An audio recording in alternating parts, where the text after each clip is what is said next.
और सवाल लेते हैं ईमेल के जरिए। हमें शोधित ने सवाल भेजा है कानपुर से।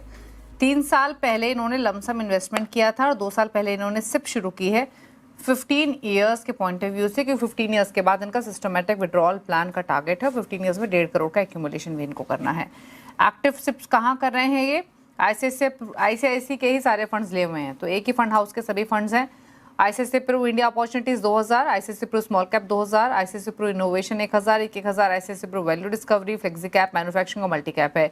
यानी इन टोटल इनकी जो टोटल एक्टिव सिप चल रही है वो लगभग 9000 की चल रही, तो 9000 की इनकी एक्टिव सिप है। लमसम कहाँ डाला हुआ है? अगेन सारे फंड्स एसबीआई के हैं। SBI automotive opportunities 75,000, SBI innovative opportunities में, बैलेंस एडवांटेज फंड में 38,000, 36,000, बैंकिंग एंड फाइनेंशियल सर्विसेज में 36,000, लार्ज एंड मिड कैप में, कॉन्ट्रा फंड में 36,000, स्मॉल कैप में, ईएसजी कैटेगरी में 28,000। तो सिप्स के लिए आईसीआईसीआई के फंड चुने हैं सब, लमसम के लिए एसबीआई के। 1.5 करोड़ का टारगेट है 15 ईयर्स में। दोनों पोर्टफोलियो देखिए और बताइए क्या रहा है। देखिए दीपाली, बहुत ही ओवर कॉन्सेंट्रेटेड एएमसीज में, 2 ही एएमसीज में सारे फंड्स किए हैं, वो बहुत ही गलत है। यहाँ पे मैं कुछ सजेशंस ये कहूंगा कि डेफिनेटली आप एएमसीज, एक ही एएमसीज में इतने फंड्स मत रखिए। ओवरऑल 6-7 फंड्स का पोर्टफोलियो बनाइए, डिफरेंट फंड्स का। जो आज के हमारे टॉप 4 फंड्स होंगे वो भी आप पोर्टफोलियो में आप ऐड कर सकते हैं। और आईसीआईसीआई और एसबीआई से आपके ज्यादा रिटर्न्स हो जाएंगे और ज्यादा रिटर्न्स मिल जाएंगे, ऐसा कुछ नहीं होता है। 6-7 फंड्स का पोर्टफोलियो बनाइए, डिफरेंट एएमसीज के फंड्स रखिए, डिफरेंट कैटेगरी के फंड्स रखिए। As far as goal is concern, 9000 की सिप में आपका गोल कम से कम आप 45 लाख के आसपास पहुंच पाएंगे 12% अनुमान से।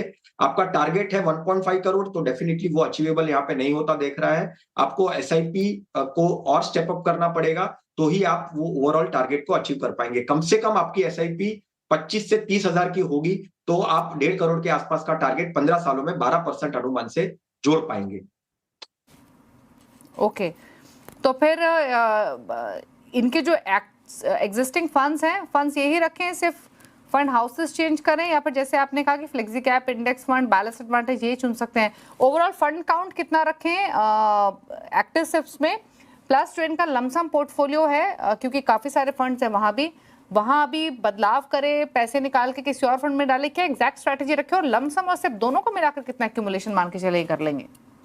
देखिए, मुझे लगता है कि ओवरऑल एसआईपी और लमसम मिलाकर 7 से 8 फंड रख सकते हैं। मान के चलिए 4 फंड आपने एसआईपी में रखे और 4 फंड आपने लमसम में रखे, इस तरह से कर सकते हैं। और एएमसीज तो डेफिनेटली एक ही एएमसीज के इतने सारे फंड तो वो नहीं रख सकते हैं। तो ओवरऑल जो फंड का स्ट्रक्चर है, आज हम जो टॉप 4 फंड्स भी कहने वाले हैं, वो 4 फंड्स को वो पिक कर सकते हैं। और उसमें चाहिए तो एक लार्ज एंड मिड कैप भी ऐड कर सकते हैं ओवरऑल, अगर प्लानिंग के पॉइंट ऑफ व्यू से। तो 4 एसआईपी फंड्स, 4 लमसम फंड, ऐसे करके डिवाइड करके डिफरेंट ओवरऑल 8 एएमसीज अगर वो पोर्टफोलियो में रखते हैं तो कोई बुरा नहीं है।